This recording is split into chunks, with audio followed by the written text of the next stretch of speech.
Hey friends, how are you? Hope you like that. Just a good day to play around today. And this chapter, I think we're on 6, is called A Favor from Jeremy. In her worry about moving day, in watching the tractor, the cat, and finally the rats, Mrs. Frisby had forgotten that she had set out originally to get some corn for supper. Now she remembered it. So instead of continuing to her house, she turned towards the far corner of the garden and the stump at the edge of the woods beyond. She was a little tired after her dash from the cat, so she walked along slowly, feeling the warmth of the sun and the smell of the breeze. This mild breeze, carrying the moist essence of early spring, caused a dead leaf to flutter here and there, and across the garden near the fence it moved, something that sparkled in the sunlight. This caught the corner of Mrs. Frisby's eye. She glanced at it, saw that it was only a bit of tin foil or aluminum foil, blown from somewhere, and she looked away again. Then she looked back, and for at that moment a black object plummeted from the sky, and she recognized her friend Jeremy the Crow. A thought crossed Mrs. Frisby's mind. She changed direction again, and moving more quickly, ran across the earth to where Jeremy stood. He was hopping around the shiny piece of foil, eyeing it from one direction and another. What had occurred to Mrs. Frisby was that although Jeremy was not the brightest of animals she had met, and though he was young, he knew things in places she did not, and one had to be in somewhere. As she approached him, he had picked up the foil in his beak and was spreading his wings to fly off. "Wait, please," she called. He turned, folded his wings, and then replaced the foil carefully on the ground. "Hello," he said. "Do you remember me?" "Yeah, of course. You saved me from the cat." And then he added, "Oh, what do you think of this piece of foil?" Mrs. Frisby looked at it without much interest. "Well, it's just a piece of foil," she said. "It's not very big." "Yeah, true, but it is shiny, especially when the sun just strikes it so." "Why are you interested in shiny things?" "Well, really I'm not. Well, at least not very, but I have a friend who likes them, so when I see one, I pick it up." I see. That's very thoughtful. And would this friend be female?" "Well, as a matter of fact, yes, she is. How did you know?" "Just a guess," said Mrs. Frisby. "Do you remember saying once that if I needed help, I might ask you?" "I do. Any time. Just ask for Jeremy. Any of the crows can find me. And now, if you will excuse me." He bent over to pick up the foil again. "Oh, please don't go yet," said Mrs. Frisby.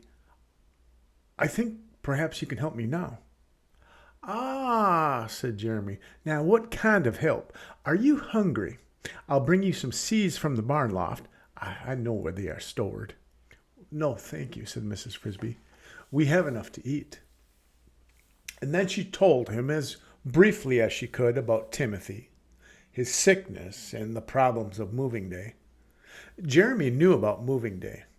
Crows do not have to move, but they do keep a close watch on such activities as plowing and planting so as to get their fair share of what's planted. And with their sharp eyes, they see the small animals leaving before the plow. So he clucked sympathetically when he heard Mrs. Frisby's story,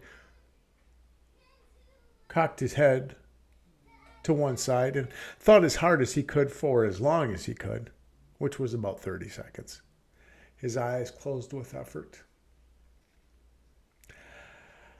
"I don't know what you should do," he said finally. "I'm sorry, but maybe I can help even so. At least I can tell you what we do when we don't know what to do." "We?" "The crows, most of the birds." "Well, what do you do then?" "Over that way." Jeremy nodded in the direction of the deep woods and faraway mountains that rose beyond the fence.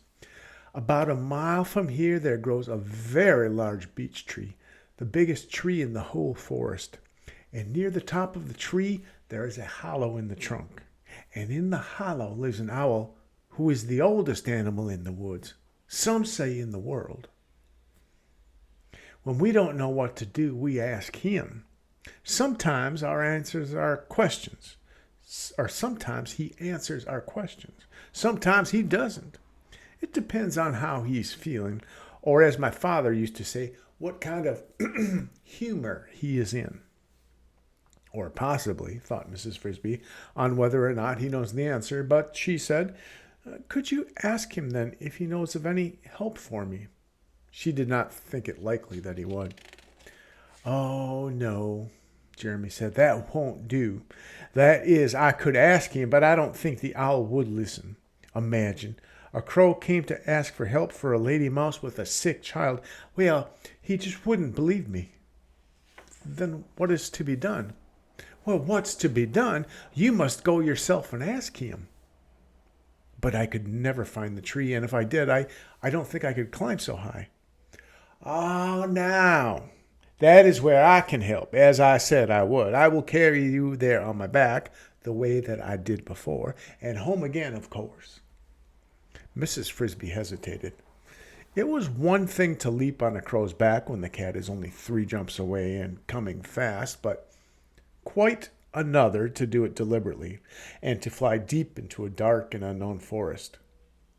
In short, Mrs. Frisby was afraid.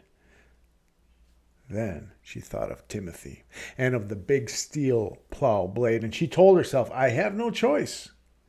If there's any chance that the owl might be able to help me, to advise me, I must go. She said to Jeremy, thank you very much. I will go and talk to the owl if you will take me. It's a great favor. Oh, it's nothing, said Jeremy.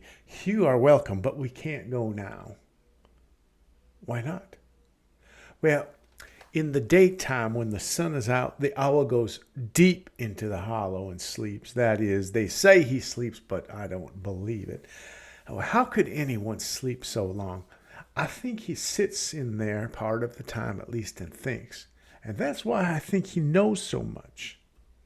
But anyway, he won't speak in the daytime, not to anyone.